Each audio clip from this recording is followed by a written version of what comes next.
보실 성경 말씀은 요한계시록 6장 9절로 17절까지 보시겠습니다. 다섯째 인을 떼실 때에 내가 보니 하나님의 말씀과 그들이 가진 증거로 말미암아 죽임을 당한 영혼들이 제단 아래에 있어 큰 소리로 불러 이르되 거룩하고 참되신 대주제여 땅에 거하는 자들을 심판하여 우리 피를 갚아주지 아니하시기를 어느 때까지 하시려 하나이까 하니 각각 그들에게 흰 두루마기를 주시며 이르시되 아직 잠시 동안 쉬되 그들의 동무 종들과 형제들도 자기처럼 죽임을 당하여 그 수가 차기까지 하라 하시더라. 내가 보니 여섯째 인을 떼실 때 큰 지진이 나며 해가 검은 틀로 짠 상복같이 검어지고 달은 온통 피같이 되며 하늘의 별들이 무화과나무가 대풍에 흔들려 서리건 열매가 떨어지는 것 같이 땅에 떨어지며 하늘은 두루마리가 말리는 것 같이 떠나가고 각 산과 섬이 제자리에서 옮겨지며 땅의 임금들과 왕족들과 장군들과 부자들과 강한 자들과 모든 종과 자유인이 굴과 산들의 바위 틈에 숨어 산들과 바위에게 말하되 우리 위에 떨어져 보좌에 앉으신 이의 얼굴에서 와 그 어린 양의 진노에서 우리를 가리라. 그들의 진노의 큰 날이 이르렀으니 누가 능히 서리요 하더라. 아멘. 본문은 말세를 예언하여 기록된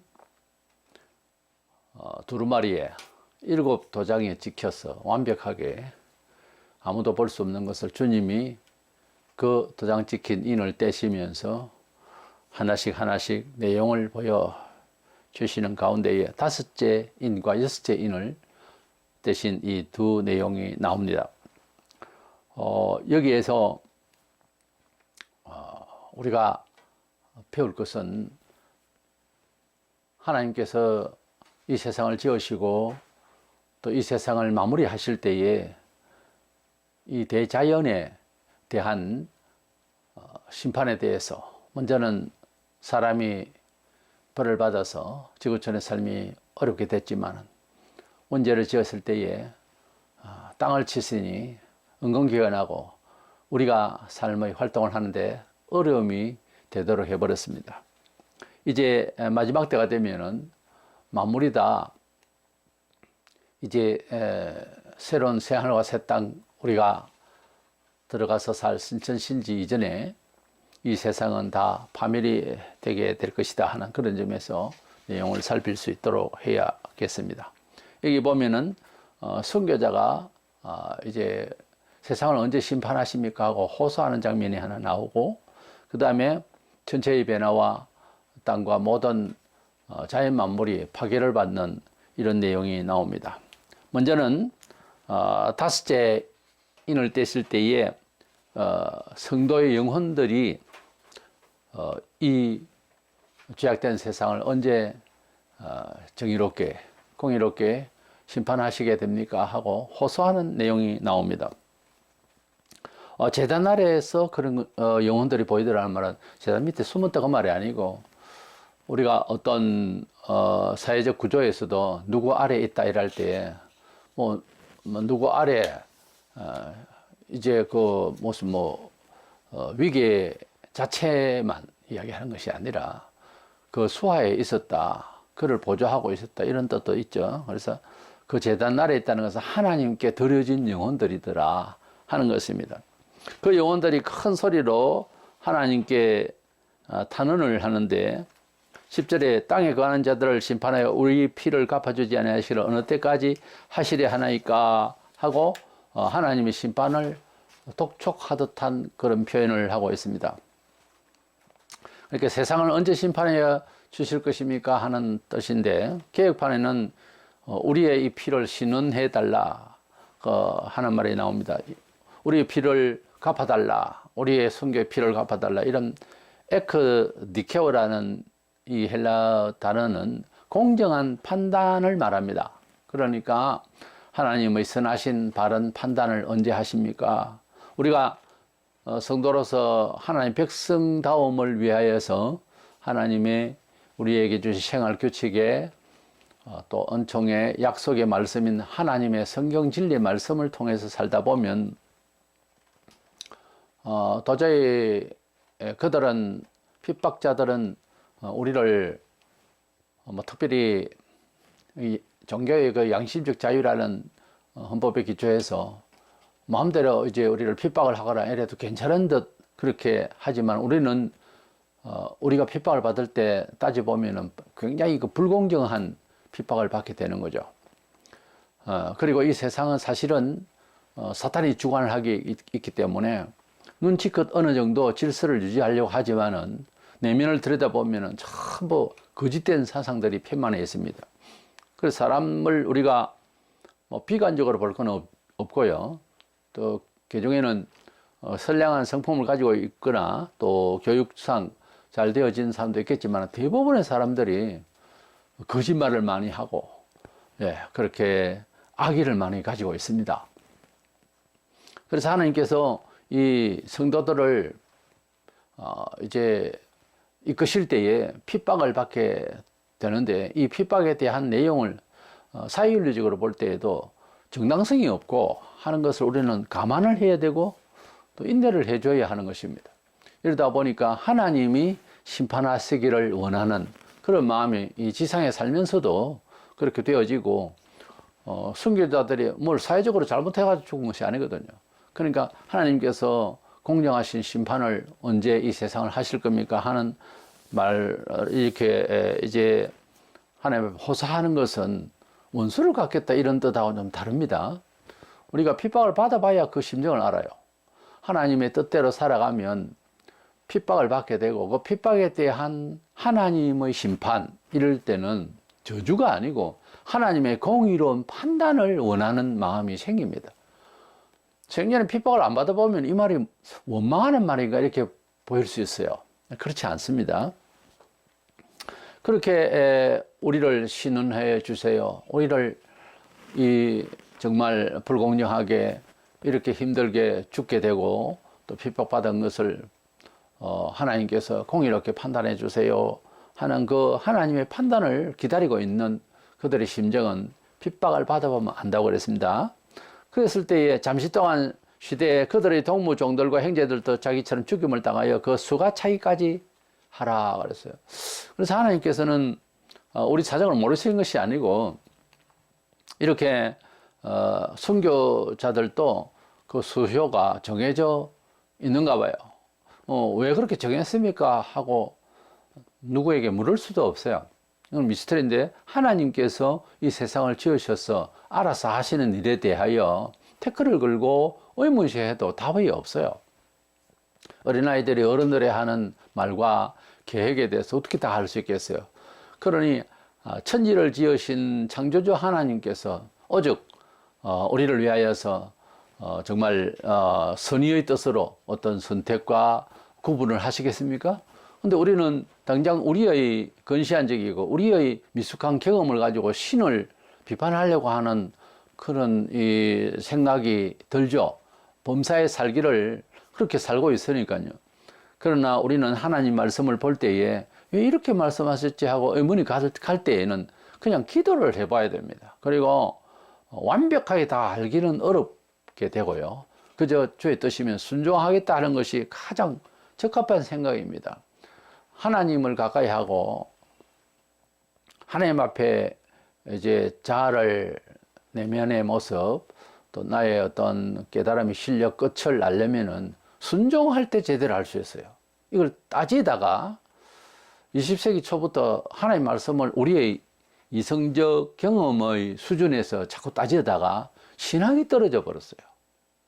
그래서 하나님 앞에서 너무 똑똑하려고 하면 안 됩니다. 어떤 면에서는 순종하여서 좀 바보처럼 되는 것이 나아요. 그래야 지혜가 생깁니다. 세상을 살아가는 지혜는 눈에 힘을 넣고 많은 정보를 넣고 그런다고 잘 사는 것이 아닙니다. 가령 뭐 로봇이 지금 AI가 사람보다 더 이제 똑똑해져 버렸습니다. 여러 데이터를 집어넣으니까 아주 유능하게 됐죠. 그렇다고 해서 우리 사람과 같습니까? 우리 사람보다는 못하지 않습니까? 그가 무슨 감정이 있습니까? 사람이 사람다움에 대한 것을 제대로 알려면은 우리를 지으신 하나님의 뜻대로 살려고 해야 되는 겁니다. 그렇지 않으면은 마치 우리가 지식과 경험을 누적해서 그걸로서 토해내고 판단하는 로봇과 같은 존재가 된다는 거죠. 로봇은 생명이 없으니까 도덕적으로 말해서 거짓이고요. 말하자면 우리 사람은 진실이란 말이에요. 그러니까 성경적으로 보면 하나님을 아는 자가 사람이고 그렇지 않으면 이성 없는 짐승으로 표현하고 있어요. 그 차이가 사람과 로봇의 차이와 같은 그런 거라고 말해요. 똑똑하고 유용할지 몰라도 생명은 없잖아요. 전기 코드를 빼거나 하면은 그거 못 쓰잖아요. 그와 같이 우리 사람이 대단한 것 같아도 하나님 영혼을 싹 빼버리면은 코드를 빼듯이 전기 코드를 빼듯이 그러면은 그냥 쓰러지는 겁니다. 비유가 적절하겠습니까? 이래서 하나님 앞에서 우리 자신이 하나님 말씀대로 살려고 하고 하나님 백성이 된다라고 하는 것은 우리의 정서상 그렇습니다. 좀 바보가 돼야 되는 거예요, 자기에게. 그러면은 자연히 이게 열립니다. 하나님 말씀대로 뭐 어떤 사람은 미신이다, 광신도다, 별소리를 다 하겠지만 하나님 말씀대로 이제 순종을 하는 것이 가장 빠르게 지혜로운 사람으로 살 수 있는 길이 열리는 겁니다. 성경에 구원받을 사람과 구원받지 못할 사람, 또 여러 예수를 믿는 가운데서 정인으로서 열심을 다해서 충성스럽게 그렇게 정인으로 혹은 순교자까지 갈 수 있는 것도 다 정해져 있는 숫자가 있다라고 하는 겁니다. 마태복음 20장 23절에 보면은 예수께서 내 아버지께서 누구를 위하여 예비하셨든지 그들이 얻을 것이니라. 어떤 자리나 위치, 순교 이 모든 것은 아버지께서 정하셨다는 거예요. 그리고 로마 11장 25절에 보면 이스라엘 백성들이 예수님을 정말 메시아로 모르고 또 메시아를 아직도 그들은 기다리고 있으면서 기독교를 핍박하기도 하고 한 10% 조금 넘어 개종을 했다고 하는데 이 잘못된 이 일이 어떤 때와 기한이 있는 거예요.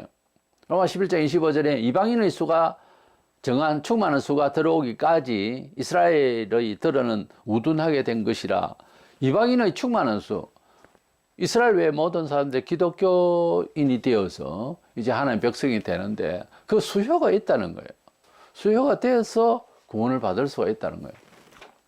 사도들이 복음을 전하니까 어떤 사람은 믿는데 어떤 사람은 믿지 않는 것을 어떻게 표현하고 있냐면 하나님께서 구원하실 것을 예정하신 그런 정한 자들은 믿더라 이렇게 되어 있거든요. 사도행전에서. 그래서 우리가 전도를 하고 우리도 마찬가지로 이제 그렇게 교회 속에서 사람들을 구분해 보면은 믿지 않는 사람과 믿는 사람, 교회 안에서도 안 믿는 사람이 있어요. 종교인들 그냥 왔다 갔다 하는 사람이 참 많은데 예수를 믿는다고 하는 것은 사실은 공부를 많이 해가지고 지식적으로 터득을 해서 이제 내가 믿어야 되겠다 이렇게 되는 일이 아니에요. 이게 그럴 것 같으면은 지성이 있는 사람은 웬만하면 다 믿어야 되잖아요. 우리가 예수를 믿고 난 뒤에 그 생각이 들어요. 왜 안 믿지? 이게 사실인데 이렇게 되지만 그것도 사실로 이해하고 있는 우리의 이해가 하나님 아버지께서 알게 하셨다. 예수님이 베드로에게 말씀하신 것처럼 우리가 공부를 해서 꽤나 학습을 해서 이제 예수 많이 잘 믿는다. 그렇게 생각하면 안 됩니다. 에베소 2장 8절에 믿음은 선물이라고 그랬어요. 그래서 믿어지는 것, 깨달아지는 것도 하나님 앞에서 우리가 물론 열심을 내고 기도하고 회개하고 그런 가운데 영안이 밝아져서 하나님의 진리를 터득을 한다 할까요? 깨달아지는 경우도 생기겠죠. 그러나 하나님께서 원체 은혜를 주셔야 그것도 열심히 가고요. 예, 성경 읽는 열심, 충성의 열심, 그것도요, 사실 어떻게 보면 한때예요. 계속 해야 되는데 그게 그렇게 잘 안 됩니다. 은혜를 주시면 되고, 은혜를 못 받으면 그게 또 안 돼요. 그럼에도 불구하고 성경은 늘 항상 하나님은 현재형이니까 언제나 ing로서 현재 진행형으로서 정말 우리는 하나님 앞에서 열심을 다해야 되는 존재들이죠. 우리가 습관이 자꾸만 나태해지는 버릇이 있어요. 하나님 말씀대로 얼적부터 교육을 받은 사람은 조금은 나은데 그렇지 못한 이제 중간에 예수를 믿고 있던 사람 본성이 강화되어 있기 때문에 세상적으로 또 똑똑하고 위치나 이런 모든 면에서 권력이 있었거나 이런 사람들은 더 힘들어져요. 이걸 다 내려놔야 되는데 원칙적으로 삶을 시작하는 사유와 감정까지 조절이 성경대로 돼야 되니까 굉장히 어려워지는 거예요. 차라리 뭘 알지 못하고 어린아이처럼 되면 하나님의 말씀을 순종하기가 쉬워요. 그러니까 너희가 어린아이 같이 돌이켜 어린아이 같이 되지 않으면 하나님 나라를 갈 수가 없다. 그런 말씀을 하신 이유가 있는 거예요. 우리 사람이 얼마나 세상적으로 고체화되어 있는지 사유 자체가 변화를 안 먹으려고 그래요. 그래서 자기와의 싸움이 참 필요합니다. 일단 천국이 이제 우리에게 당도하기 직전, 예수님께서 재림하시기 직전에 대환란이 세상에 있을 것인데, 그때에 사실 지금도 그렇습니다만 많은 사람들이 죽임을 당하게 될 겁니다. 특별히 첫째 인을 떼실 때에 백마탄자인 적그리스도가 나타나서 기독교인들을 아주 말살하려고 할 거예요. 우리 지상에서 완벽하지는 않지만은 크게 대별하면 자유민주주의와 공산주의가 있는데, 이 공산주의 사상은 유물 사상으로서 사람을 이제 일할 수 있는 기계의 능력으로 그렇게 보는 거예요. 그러니까 사람 인권에 대해서 아주 우습게 취급을 합니다. 그런 이제 핍박을 하게 되는 저변에 어떤 사상이 있나 하면은, 인간관이 유물 사관이기 때문에, 물질로 모든 걸 보기 때문에 하나님을 믿게 되고 그 영혼에 대해서 어떻게 이야기하면은 적대합니다. 그래서 공산주의자들은 절대로 기독교를 허용하지 않습니다. 절대로 기독교뿐이겠습니까? 다른 신은 없고 자기가 신이라는 거죠. 지도자가. 그런 식이 되는 겁니다. 그래서 그렇게 되니까 전 세계적으로 정치적 성향이 들어가잖아요. 적그리스도 안에서. 그럼 기독교인들은 엄청나게 죽을 거예요. 말세에는. 그러니까 이 죽은 영혼들이 내용이 나오는 거예요. 지금도 우리가 하나님을 믿고 각처에서 많이 정인으로 살다가 선교를 지금 계속 하고 있어요. 그런데 우리가 산선교라고 생활 속에서 정말 죽음같이 힘들게 되는, 왜? 예수님의 뜻대로 살려고 하니까 그렇게 되는 거죠. 예수님 뜻대로 안 살고 세상과 다 협을 하면은 굉장히 인품적으로 좋은 사람같이 비칠 수 있어요. 그러나 하나님을 간절히 찾고 정말 하나님 백성답게 살려면은 선이 분명하거든요. 그러면은 그리스도 안에서 형제가 되었다 해도 서로 갈립니다, 원래. 이래서 그것이 이제 고독이 시작되는 거죠. 우리가 하나님 뜻대로 산다고 하는 건 그렇게 힘든 겁니다. 지금도 우리가 사회생활 속에서 이 복잡한 문화 속에서 경건을 유지하기 위하여 구별된 삶을, 거룩한 삶을 말합니다. 구별된 하나님 뜻대로의 삶을 위주로 살려고 고민하고 근심하고 매사에 이제 살피고 분별해서 살려고 이렇게 하면 핍박이 생깁니다. 직접적으로 타격을 받을 수도 있어요. 그랬을 때에 법적으로 호소하겠어요. 그 일로 신앙으로 인해서 일어난 일이니까 할 수가 없습니다. 이제 뺨을 맞고 그럼 당장 고소해야 되죠. 그러나 하나님 뜻대로 살려고 하면 그게 그렇게 마음대로 하는 것이 아니거든요.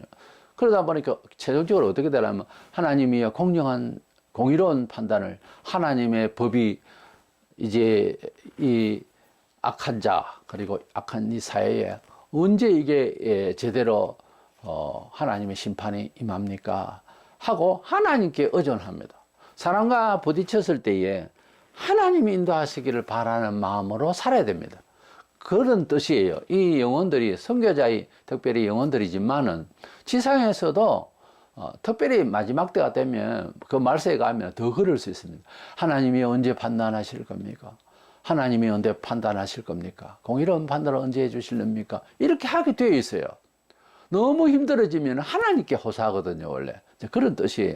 왜 이 재단 날에 있는 영혼들의 이야기가 나오느냐 하면은 굉장히 고달픈 시절이 온다는 거죠, 성도들이. 13장에 가면 대환란 중에서 대큰 환란이 666의 환란이 시작되면 성도들이 엄청나게 죽습니다. 왜 죽음 이야기를 하느냐? 잘 먹고 잘 살아야 되고 하나님 보호를 받아야 되고, 이런 기복주의 신앙자들은 제 소리가 귀에 안 들릴 수 있어요. 그러나 하나님께서 마무리하실 때는 순교할 수 있는 믿음도 주실 거예요. 너무 이 염려를 할 것이 아닙니다. 순교를 아무나 하나요? 믿음을 주셔야 하죠. 근데 그때 되면은 엄청난 사람들이 이판사판인지 그야말로 믿음을 가지고 살려고 해요, 원래. 그때 다 같이 믿음을 받을 테니까. 지금도 믿음을 받아서 교회를 나오고 예수를 믿는 거예요. 그러니 그렇게 염려할 건 없습니다. 어쨌든 많은 고통은 감내를 해야 되는데 그때에 아픔이 있으니까 하나님 언제 공정한 심판을 하고 주께서 언제 재림하십니까? 마라나타 주여 오시옵소서. 그렇게 된다는 뜻에서 이 내용이 지금 들어있는 거예요. 두 번째는 여섯째 인을 떼실 때에 큰 지진과 천체의 변화가 생깁니다. 저크리터 출현으로서 뭐 전쟁이 나니까 또 기근도 생기고 여러 가지 죽음의 공포가 이제 세계를 엄습할 겁니다. 그때 큰 지진과 천재지변을 이제 겪게 되는데, 큰 지진을 할 때 큰이라는 뜻을 단어를 살피면 풍부하다 이런 뜻이 있습니다. 그러니까 지진이 나는 곳에만 크게 났다 그 말이 아니고 온 세계 곳곳이 지진으로 인해서 어디 이사 갈 수도 없는 지경이 될 거예요.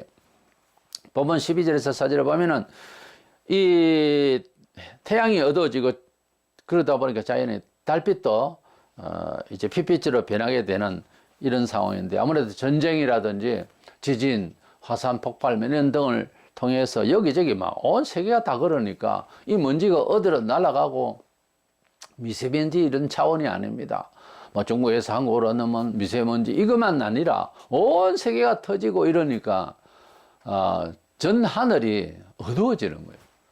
그것을 TV를 통해서 우리가 알 수 있겠지만 그 공포 속에서 웬만한 심정이면은 이게 하나님의 심판이다 생각하고 회개를 하고 돌아와야 되는데 끝까지 안 믿는 거예요. 세상에서 제일 무서운 게 사람이에요. 호랑이도 그렇게 못하고 사자도 그렇게 못할걸요. 사람이 얼마나 악하고 독한지 그거 회개해야 될 것 아닙니까? 회개하면 되는 걸 안 하는 거예요. 끝까지 내 경험에 그런 거 없다 이거지, 그런 신이.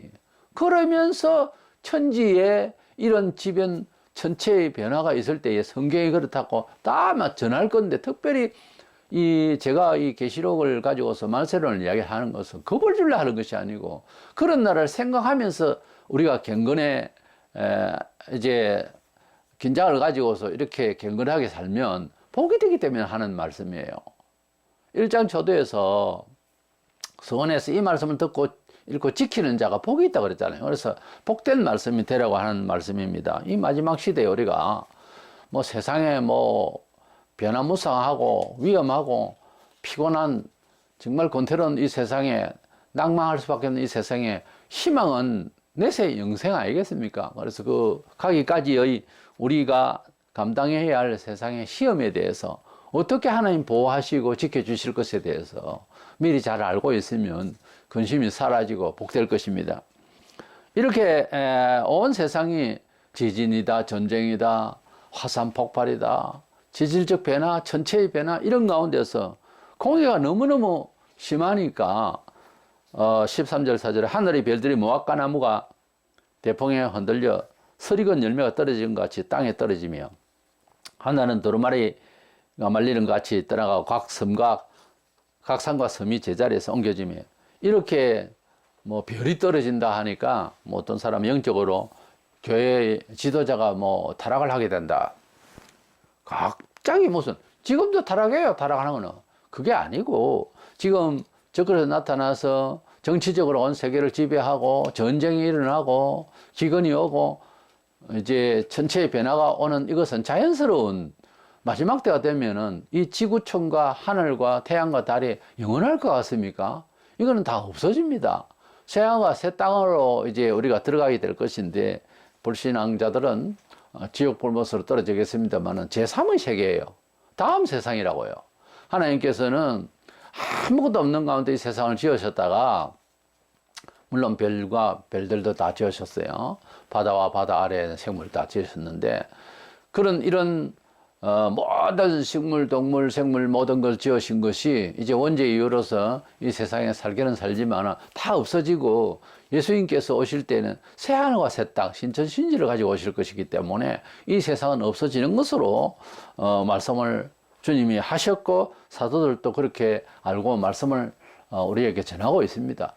그렇기 때문에 여기에 지금 하늘의 별들이 무화과나무가 큰 태풍이 불어가지고서 안 떨어질 것이 얼마나 심하게 불었던지 열매가 떨어지는 것 같이, 폭풍과 같은 바람이 불고 태풍이 불면은 우리 과일 같은 것도 막 그냥 떨어지잖아요. 그와 같이 그 비유를 해서 하늘에서 도대체가 어떻게 됐는지 별들이 막 떨어지나. 별이 큰 것은 뭐 엄청나게 크죠. 대부분 우리 눈에 보이는 별이 떨어지면 지구는 하나도 없어져요. 박살이 나고. 떨어지면서 조각으로 떨어지고 이래 될지도 모릅니다.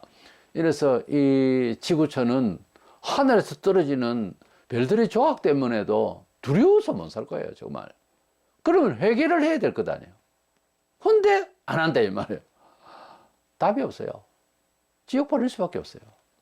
그런데 놀랍게도 그때 되면은 제 예감에는 정서상 그렇게 생각합니다. 많이 회개하지 않겠어요? 이방인들의 수요가 찬다 이런 말씀을 보면은 그때 엄청난 사람들이 회개할 기회는 올 거예요. 아무래도 사람이 이렇게 전하고 있는데 그래도 안 믿으면 할 수 없는 거예요. 어떻게 동정을 해요? 혈육이라도 할 수 없어요. 사람이 아닙니다, 그거는. 그러면 가야지, 심판받아서. 어떻게 하겠어요? 이래서 마지막 때가 되면은 단순히 뭐 영적으로 이걸 풀어가지고서 기독교인들이 뭐 타락을 하고 하늘에 별이 떨어지고 이렇게 자꾸 해석하면은 전체 땅에 이런 일들은 언제 심판할 건데요? 그런 내용이 여기에 나오는데 뭐 어디 가서 또 볼 겁니까? 정말로네 사람과 그리고 지구촌 전체에 대한 판단이 다 오기 때문에 자연스럽게 이거는 문자대로 이해하는 것이 좋습니다. 마태복음 24장 29절에 그날 환란 후에 즉시 해가 어두워지면 달이 빛을 내지 아니하며 별들이 하늘에서 떨어지며 하늘의 골령들이 흔들리리라. 그날에 말세예요. 예수님께서 말세를 말씀하실 때 감람산에서 총괄적으로 말세 예언을 하실 때 이 지구 전체에 이제 정말 심판이 있을 것을 말씀을 하시고 태양과 달이 어두워진다고 말씀을 하셨잖아요. 그 내용이 지금 여기에 나온 겁니다. 그렇게 이해해야 됩니다. 그리고 베드로 사도도 말하기를 베드로후서 3장 12절 하나님의 날이 임하기를 바라보고 간절히 사모하라. 그 날에 이건 이제 말세를 말합니다. 하늘이 불에 타서 풀어지고 물질이 뜨거운 불에 녹아지려니와 그래 놨잖아요. 하늘이 종이 축 말리듯이 휙 날아가더라. 그러니까 하늘도 이제 다 타고 이 우주가 지금 우리가 바라보고 있는 이런 우주 하늘이 안 된다는 거죠. 공해로 인해서 또 하나님이 공해로 인해서도 하지만 하나님이 직접 벌을 하십니다. 그래서 우리 생각에는 우리가 어떤 이제 자연의 파괴를 환경에 대해서 신경을 안 써서 마음대로 살다가 잘못되는 것이 10이라고 하면은 하나님의 의도로서 거기에 이제 합쳐서 벌을 하시는 것은 90이 될 거예요. 우리 생각하고는 다릅니다. 하나님께서 때가 되어서 벌하시려고 하는 것이지 우리가 그렇게 벌을 만드는 것은 얼마 안 될 거예요. 때가 되니까 너무나 존귀한 인간으로 만드는 것들이 이렇게 말을 안 들으니까 하나님이 분노하신다보다 공의롭게 판단하시는 거죠. 그래서 우리가 뭐 어떤 사람들은 우리가 스스로 자멸 한다지만 우리의 실수와 잘못된 이런 환경적 이런 취급 때문에 우리가 스스로 당하는 일도 있지만은 하나님께서 이 별들을 떨어뜨리고 모든 만물을 없이 하는 것은 이것은 때가 되어서 사람이 너무 존귀한데 그냥 둘 수가 없어서 버리는 겁니다.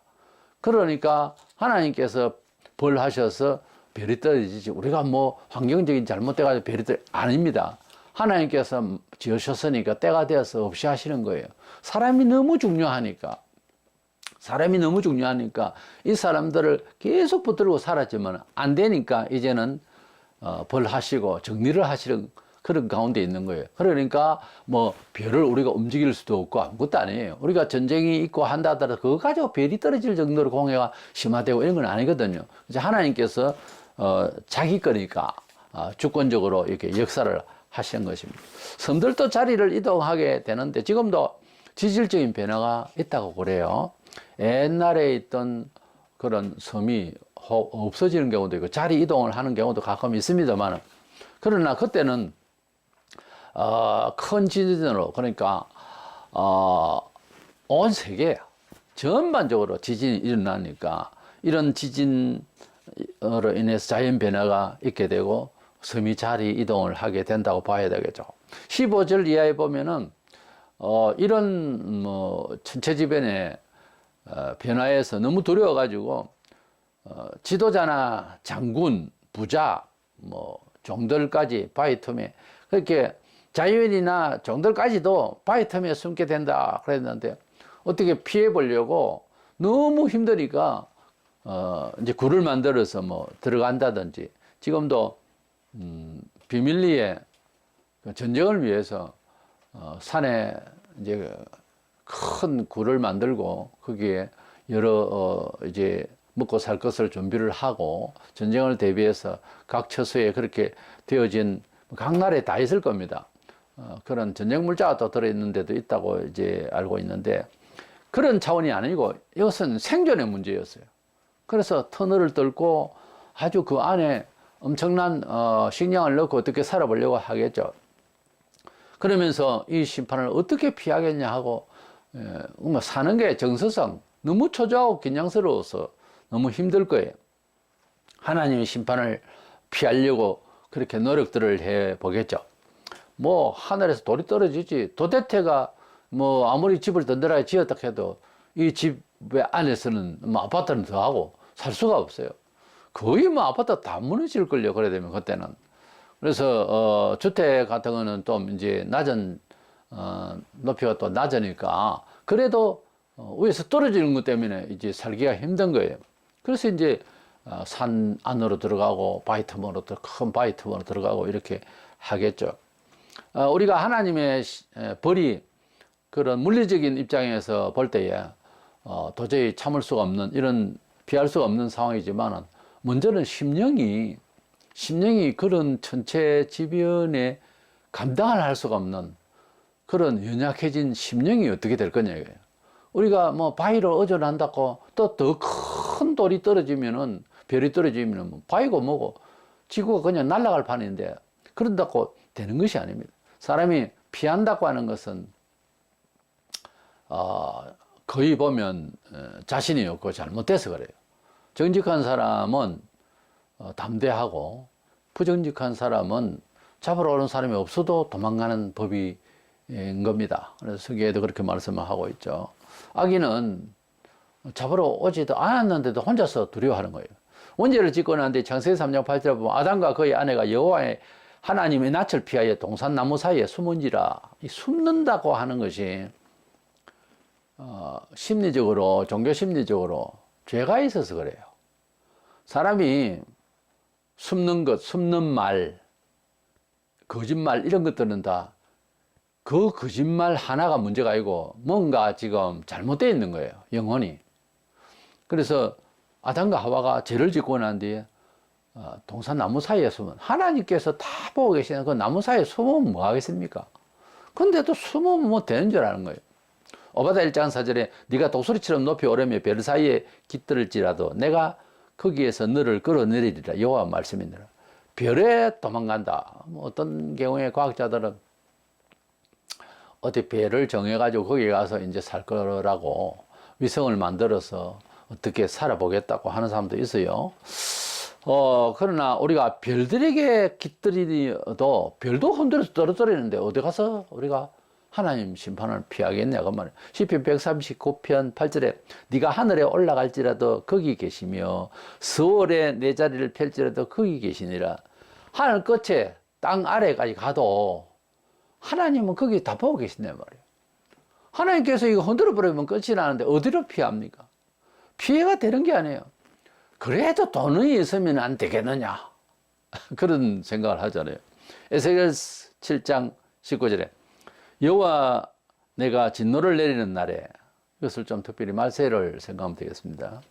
그들의 은과 금이 능히 그들을 건지지 못하며 능히 그 심령을 족하게 하거나 그 창자를 채우지 못하고 오직 죄악의 걸림돌이 되미로다. 돈이 권력도 사고 돈이 이제 세상에 소리를 지릅니다. 그런데 그것이 죄악이 되어서 걸림돌이 될 수가 있어요.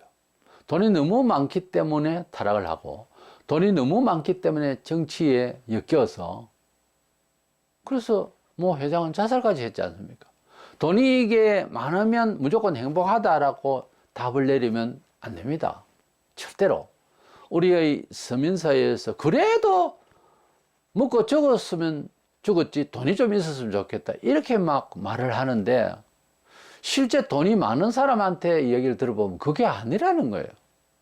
왜 사는지를 모르고 내가 부산에서 사는 가운데 어떤 옆에 청년이 하는 말에 돈이 많았어요.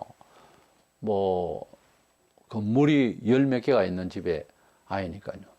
그 청년이 하는 말이에요. 왜 사는지를 모르겠습니다, 목사님. 그러는 거예요.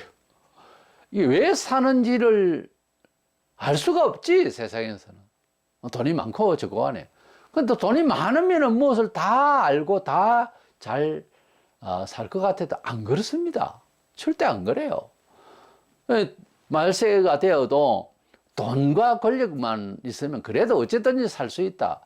이게 위에서 별이 떨어져서 지구를 때리고 있는데 뭘 어디서 살겠다는 거예요. 우리가 피신할 길은 오직 예수 그리스도, 내가 길이요 진리요 생명이라고 요한복음 14장 6절에 우리가 살아남을 길은 예수 안에 들어가야 됩니다. 어디 바위에 숨을 게 아니고 우리의 구원자 반석 대신 예수님께 의존해야지. 우리가 세상을 이제 살아가는 처세에 있어서 주로 보면 통계적으로 살죠. 또 경험적 지식을 가지고 살고 그걸 믿죠. 근데 어느 날 쓰나미 오거나 어느 날 지진이 오면 그 믿었던 게 그냥 한순간에 사라집니다. 그래서 이 세상에 가지고 있는 지식과 경험과 통계 자료라는 것이 보편적으로 그렇게 믿고 사는 것이 안전한 것 같지만 어느 날 당한 사람들은요, 그게 아니더라는 생각이 들죠. 그 세상은 멍하게 아주 영혼 없는 사람 마냥 그렇게 변합니다. 사람이 믿고 의지하던 사람이 뭐 누가 가족이나 누구나 죽거나 하면 갑자기 정이 하나도 없어요. 그와 같이 우리가 이 세상에서 안 당해봐서 그렇지 그렇게 믿었던 돈이나 권력이 나로 하여금 너무 아프게 해버리면은 그제서 이게 아니구나 하는 것을 알고 머리 깎고 죽는다든지 우리 옛날 식으로 말하자면은 그래서 방황을 하든지 이렇게 돼버리는 거죠. 그러나 예수 안에 들어오면은 그런 방황할 만한 일을 당하지 않았던 사람도 이렇게 살았으면 정말 방황하고 험한 세상을 살 뻔했구나 하는 것을 깨닫게 되는 거예요. 예수님이 모든 것을 책임지고 계세요.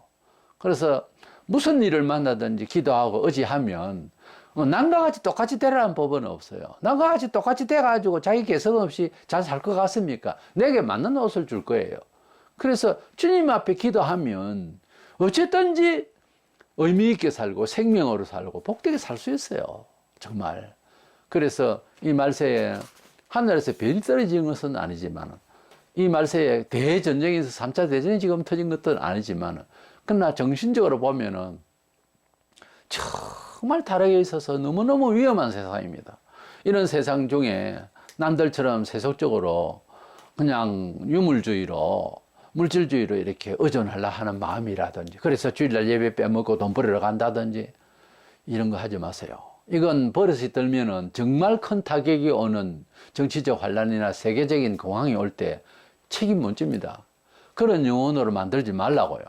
우리가 자나깨나 언제나 주님이 나의 생명이 되시고 내 길이 되시고 나의 안식처가 되시고 나의 숨을 바위가 되시고 정말 주님이 나의 요새지가 되셔서 내 생활에 언제라도 나를 도와주시고 지켜주시고 안전케 하시는 예수 그리스도, 세상이 주는 평강, 돈의 평강, 권력의 평강, 세상이 주는 평강과 다른 평안을 우리에게 끼쳐 주신다고 그랬어요. 그 평강을 주님 주시옵소서.